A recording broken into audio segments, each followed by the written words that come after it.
তিনি প্রচুর goal miss করেন। এই বদনামটা যেন লাউতারো মার্টিনেজের ছায়াসঙ্গী। সুযোগ তৈরি হয় কিন্তু ফিনিশিংয়ে থেমে যায় গল্পটা। এমন কথা তো গোল বলটার মতোই ঘুরপাক খায়। তবে এই বদনাম ছাপিয়ে মার্টিনেজ এখন বেশ পরিণত।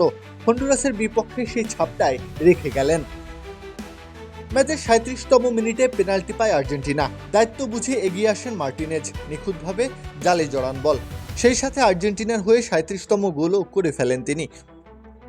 কিন্তু এখানেই থামেননি তিনি। গোলের পরও খেলা ধরে রাখেন নিজের পায়ে। নিজের পরিণত হওয়ার সবচেয়ে বড় নিদর্শনের প্রকাশ ঘটান ৫৫ মিনিটে। বুদ্ধিদীপ্ত ব্যাকহিল পাসে বল এগিয়ে দেন জুলিয়ানো সিমিওনের উদ্দেশ্যে। আরও একবার এগিয়ে যায় আর্জেন্টিনা।